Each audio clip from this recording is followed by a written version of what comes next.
Hoje é dia do CNN Turbo com Jorge Moraes e as últimas novidades do mercado automotivo. Jorge acabou de chegar da China, está ainda no jet lag, legal. Grande, Márcio. Mas está aqui animado para participar. E pelo terceiro mês seguido, um modelo de carro elétrico aparece no top 10 de vendas aqui no Brasil, segundo o levantamento da Bright Consulting. Lá na China ele viu muito carro elétrico e a gente também tem um grande crescimento por aqui, né, Jorge? Boa noite. Boa noite, Márcio. Boa noite a todos.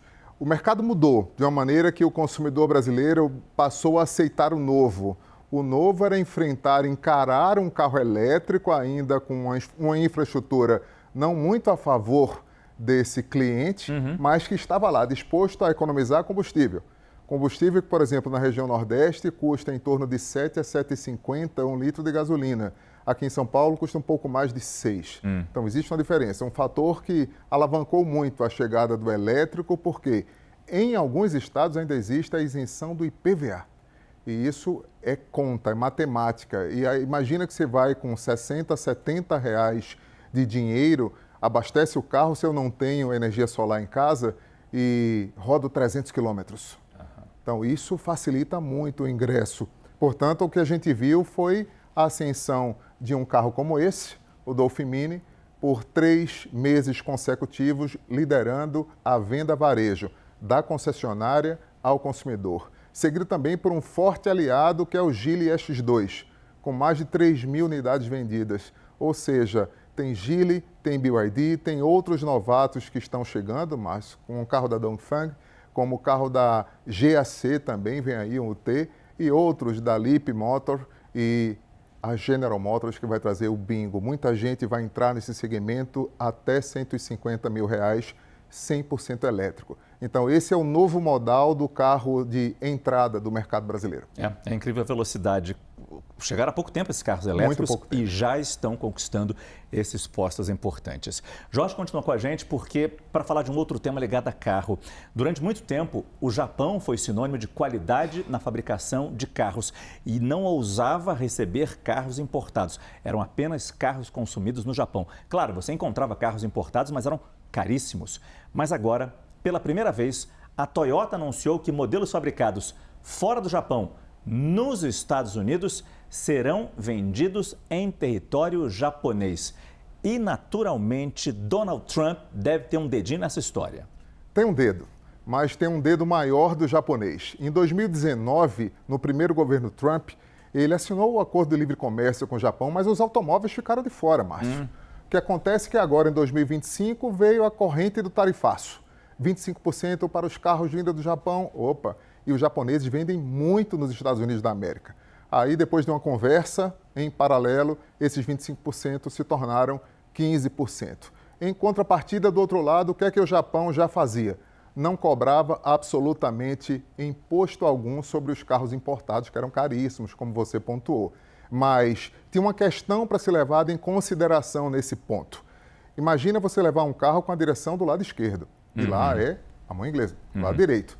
Então, tinha um fator de adaptação, um fator de você encontrar a conveniência para que esses carros passassem a ser vendidos no Japão. E o Japão, cada vez mais ocidental, passou a entender que carros como esse que a gente está mostrando aqui, que é uma Tundra enorme, por sinal, né? Você que é muito alto, eu sou um pouco alto, mas o japonês que tem uma estatura média menor vai ter uma certa dificuldade para subir numa picape alta como essa. Mas, de alguma forma, Highlander, Camry e outros carros da Toyota entraram sinalizados nesse processo. Curioso, mas importados da mesma marca já começaram a ser vendidos no Japão. É interessante isso, até porque o japonês ele confia muito no que ele fabrica. Muito. E sempre fica pensando, mas será que se vem de fora é bom, mesmo sendo da minha fábrica? Será que é tão bom quanto fabricado aqui por gente japonesa? E a gente está percebendo que eles estão se abrindo a esse mercado. Como eu falei, o Jorge acabou de chegar do Salão do Automóvel de Pequim e ele participou lá na China, na cidade de Hangzhou.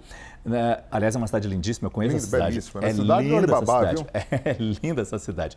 Ele participou lá de um crash test, porque, quer dizer, você não acompanhou lá apenas a inovação dos carros elétricos, você não acompanhou apenas a beleza dos carros elétricos, mas também a segurança deles. Totalmente. Foi isso que a gente viu aqui, uma batida em um carro da marca Zeekr, no momento que ele é colidido contra uma barreira, né? E em 2 momentos. Um momento a 56 km por hora, né? E aí você testa a segurança dos passageiros, esses bonecos que a gente vai trazer num próximo capítulo aqui. Eu vou trazer uma curiosidade bem legal para a gente falar sobre esse tema. E nesse momento que a gente viu o carro sendo atingido com muita força, mas a célula de sobrevivência do automóvel e da bateria, essa imagem é minha. A célula de sobrevivência do automóvel e da bateria intacta.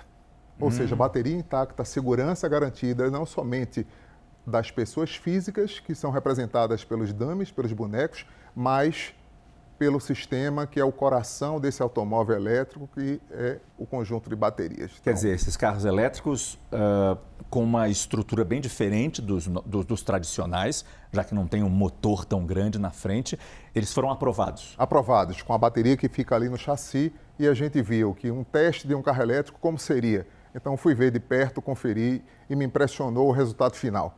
Isso é diferente. É interessante. A gente vai caminhar um pouco aqui para esse lado do estúdio. Eu peço que você venha comigo, Jorge, porque o Jorge trouxe um primo do dummy.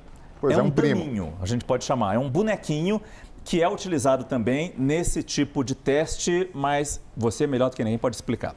Esse teste aqui é um teste, por exemplo, que a gente acompanha de frenagem de emergência. O teste do ADAS, dos sensores que fazem com que o automóvel freie. Trave. E não trave, isso aí, não atinja o pedestre.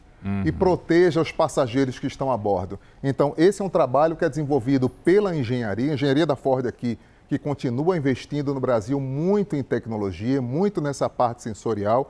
E a partir desse contato, o que é que a gente vê? Um boneco como esse, fazendo o papel de uma criança, que passa à frente do carro e o carro com os sensores detecta e freia, com ou sem o auxílio do motorista. E é importante que tenha o formato de uma criança, que tenha o formato de uma pessoa. Para poder fazer a leitura, perfeitamente. Para o sensor poder reconhecer realmente e diferenciar uma criança de um outro objeto, digamos assim. Um animal também já é reconhecido pelos sensores. Então, existe uma evolução no processo a favor da segurança dos passageiros e a indústria automotiva tem encontrado isso a favor da humanidade. Mas esse boneco, então, como é que funciona o teste? Ele fica num trilho ele corre no trilho durante uma pista de testes. Como se fosse atravessar a rua. Como se fosse atravessar. Ou aquele teste do alce na Europa, que o alce de repente aparece na sua frente e você tem que fazer a manobra para poder se livrar dela. Então, de repente, um bonequinho desse na minha frente ou na sua frente, a gente tinha que ficar mais esperto ainda, viu, Márcio? Tadinho. E ele já foi atropelado alguma vez, será? Algumas vezes, talvez, porque é importante você entender o ponto do sensor. Claro, claro. É assim no erro. E você avalia com a engenharia. Claro, exatamente. É assim que você desenvolve. Bom, ficamos esperando, então, o dummy pai, digamos assim, que tem sensores acoplados nele. E para trazer um pouco dessa curiosidade, esses bonecos, eles custam, o dummy que a gente está falando, cheio de sensores a bordo, aquilo que a gente viu na imagem, cerca de 1 milhão a 1,5 milhão de dólares. E vamos falar deles. Esse é mais baratinho, né? Muito mais barato. Tranquilo de fazer, né? E é simpático. Gostou? Também. Eu gostei, viu? Dá pra gente levar para casa um desses. Obrigado, Jorge Moraes. Até a próxima. Nosso comentarista do mundo automotivo, sempre com a gente aqui no CNN Turbo. Boa noite. Boa noite. Até a próxima. Até a próxima.